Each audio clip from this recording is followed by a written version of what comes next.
शिमला मुआहिदा ख़त्म हो गया, हम वापस 1948 वाली पोजीशन पर आ गए हैं। हम वापस 48 वाली सिचुएशन के ऊपर आ गए हैं, जिसके ऊपर पंडित जवाहरलाल नेहरू के बयानात हैं और उन्होंने एक्सेप्ट की हुई है। ख्वाजा साहब जैसे के होते हुए हमें और क्या जरूरत है किसी दुश्मन की या किसी अपने मुखालिफ की। ख्वाजा आसिफ साहब ये जो बात कर रहे हैं, इसकी क्या अहमियत है, क्या सिग्निफिकेंस है कि उसका हमें एग्जैक्ट फायदा क्या होगा? क्योंकि देखें, इंडिया जब ये कहता है कि हमने इंडस वाटर ट्रीटी खत्म की है, तो उसके पास एक बहुत बड़ा कार्ड है ना कि वो पाकिस्तान का पानी रोक सकता है। शायद अभी नहीं रोक सकता, लेकिन 10-15 साल बाद वो कोशिश कर सकते हैं।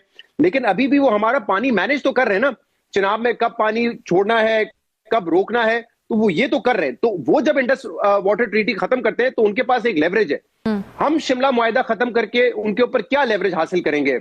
जैसे मैंने कहा, क्या हम ये इरादा रखते हैं कि सीज फायर लाइन जो है उसको तब्दील कर सकते हैं मुस्तकबिल में जाके? हम तो ऑलरेडी कुर्बानी के लिए तैयार हैं। अच्छा, ठीक है, एक छुरी फिरेगी बकरे पे और दूसरी छुरी फिरेगी मोदी पे।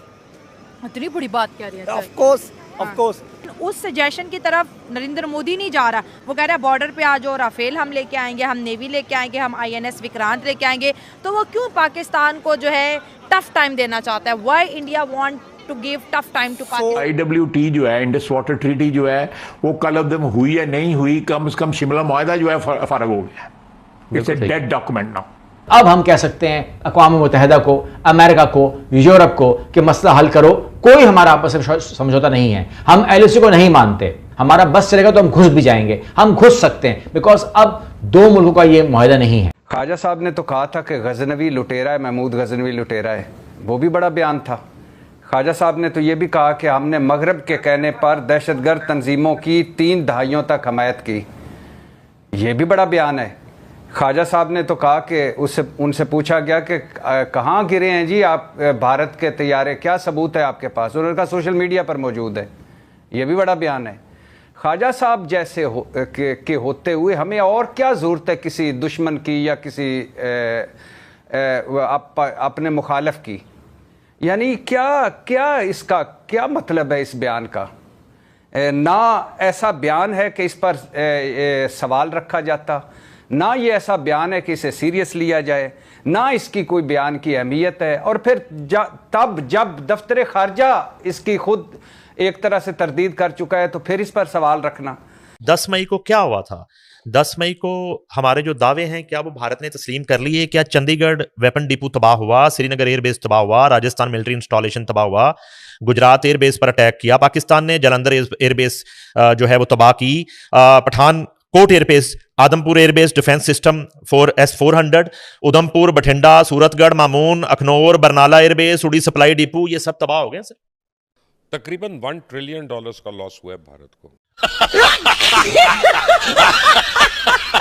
कि जो राफेल फाइटर के जो जेट है, टाटा एंड डसॉल्ट एविएशन, वो ये कह रहे हैं कि ये मैन्युफैक्चर करेंगे राफेल फाइटर एयरक्राफ्ट का जो फ्यूजलैग है इन इंडिया के अंदर, मार्केटिंग करेंगे। अमेरिका जो था वो रो रहा था किसको कि साहब आप रशिया से सामान मत खरीदिए, यहाँ तो रशिया की छोड़िए, यहाँ तो पूरा का पूरा रफाल जो है वो भारत में रिलोकेट हो रहा है।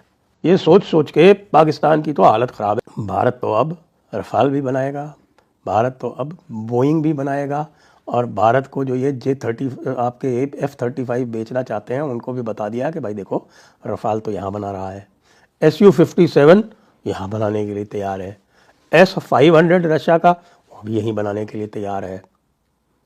तो लॉकहीड मार्टिन जो है उसमें कोई ऐसी खास बात नहीं है कि लॉकहीड मार्टिन नहीं बनाएगा तो हमारा सिस्टम नहीं बनेगा। हमारा AMCA बन रहा है, थोड़े डिले हो जाएगी, उसको हम कवर कर लेंगे। जय हिंद दोस्तों, नमस्कार दोस्तों। पाकिस्तान के रक्षा मंत्री ख्वाजा आसिफ का कहना है कि भारत ने इंडस वाटर ट्रीटी को खत्म कर दिया है, अब पाकिस्तान ने भी शिमला समझौते को समाप्त कर दिया है। ख्वाजा आसिफ के बयान को लेकर पाक मीडिया अपना माथा पीट रहा है और कह रहा है कि हमारे विदेश मंत्रालय ने शिमला समझौते को रद्द करने की कोई पुष्टि नहीं की है, लेकिन फिर भी ये ख्वाजा आसिफ हमारी बजवाने में क्यों लगा है? क्योंकि यदि पाकिस्तान इस समझौते को रद्द कर देता है तो इसका फायदा भारत को होगा। भारत कश्मीर के बड़े हिस्से पर कब्जा कर सकता है और भारत का यह कदम लेजिटिमेट होगा। उसके बाद हम भारत का कुछ नहीं बिगाड़ सकते। पाकिस्तानी कह रहे हैं कि ख्वाजा आसिफ तो पाकिस्तान के दुश्मनों की तरह काम कर रहा है और जब भी किसी न्यूज चैनल को इंटरव्यू देता है तो पाकिस्तान के खिलाफ ही बोलता है। दोस्तों, हम भारतवासी तो यही चाहते हैं कि पाकिस्तान शिमला समझौते को तोड़ दे और फिर देखना पाकिस्तान के इस कदम के बाद ही पूरा कश्मीर हमारा होगा, क्योंकि ये समझौता खत्म होते ही LOC भी खत्म हो जाएगी और फिर भारत आसानी से कश्मीर ले सकेगा। दोस्तों, ख्वाजा आसिफ के बयान पर आपकी क्या राय है, कमेंट करके जरूर बताएं।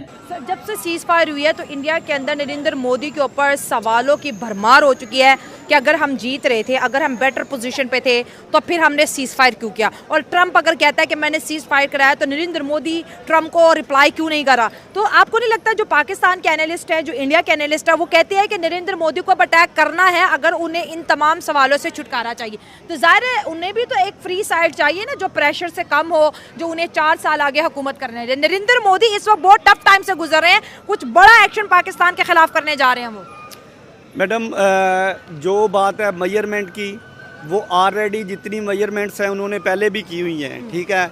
हम तो 1947 से ये चीज़ें बर्दाश्त करते आ रहे हैं, ओके अंडरस्टैंड है। हम तो अब डिफेंसिव मूड में है ना, हम किसी पे भी इंडिया ABCD किसी पे भी हमारा तो पीस प्रोसेस चल रहा है, हम अपनी स्टेबिलिटी चाह रहे हैं, अपनी इकोनॉमी को ग्रो कर रहे हैं और इंडिया को भी रोकने का कहते हैं। हाँ, अगर इन केस इंडिया हम पे हमला करता तो हम तो रेडी हैं, हमारे पास लॉस करने के लिए कुछ नहीं है। सर इंडिया हम पे हमला करता है, लॉजिक क्या है इंडिया की हम पे हमला करने की? पहले तो पहलगाम हो गया जी, 9 सिटीज को इंडिया ने पूरे होल पाकिस्तान पे हमला किया, ये आपको याद होना चाहिए। इंडिया ने बॉर्डर को नहीं चूज किया, इंडिया ने कश्मीर, इंडिया ने पूरा पाकिस्तान चूज किया हमले के लिए। अब इंडिया के पास क्या लॉजिक है कि वो दोबारा हमला कर रहा है? कुछ तो इंडिया ने प्लान किया होगा ना। बेसिकली मैम, अगर आपने रिसर्च की होगी इस पे, तो जो इंडिया की जितनी ये लेजिस्लेटर्स बैठे हुए हैं, ठीक है, अब देखें पंजाब में उनकी वो मुहिम चल रही है कि पंजाब को वो सेपरेट करना चाह रहे हैं। वो क्या है? खालिस्तान।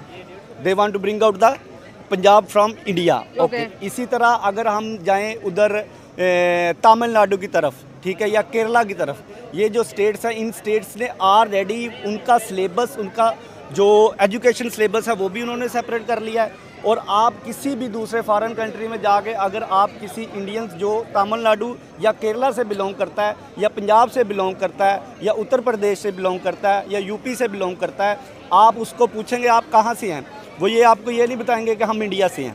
केरला का बंदा ये बताएगा हम फ्रॉम केरला, तमिलनाडु का बंदा ये बताएगा हम फ्रॉम तमिलनाडु, और पंजाब का बंदा ये बताएगा हम फ्रॉम पंजाब, ओके। सो ये सारी जितनी ड्राइव चल रही है, मोदी इस सारी कंसंट्रेशन को डाइवर्ट करने के लिए ये हथकंडे आजमा रहा है। इंडिया के अंदर जो सेपरेटिस्ट मूवमेंट चल रही है, उस सेपरेटिस्ट मूवमेंट को सेट असाइड करने के लिए पाकिस्तान का मुद्दा जो है इस वक्त बेस्ट है इंडिया को, और सारा प्रेशर पाकिस्तान जो से 4 गुना छोटा मुल्क है उसके ऊपर डाल रहे हैं। बिल्कुल ऐसे ही है, लेकिन ये जो 4 गुना कम बाय काउंट है, लेकिन अगर हम अपने न्यूक्लियर पावर को देखें या हमारी जो आर्मी है उसकी पावर को देखें, हम उससे मोर देन 3 टाइम्स स्ट्रॉन्ग हैं। मतलब आर्मी पॉइंट ऑफ व्यू से इंडिया से स्ट्रॉन्ग पोजीशन पे आ चुके हैं। यस मैम, उन्होंने उनका बैकअप क्या है, उनका जो चेन ऑफ सप्लाई है वो इसराइल है, उनका चेन ऑफ सप्लाई रशिया है। उन्होंने अपने जो ये हैं अपने तैयारे वो भी चेक कर लिए हैं, उन्होंने अपने ड्रोन भी चेक कर लिए हैं। हमारे पास हर अल्टरनेटिव है, ठीक है। अब सिचुएशन ऐसी है कि जो कोई कंट्री भी इंडिया की बैक पे आके उसको सपोर्ट करेगा,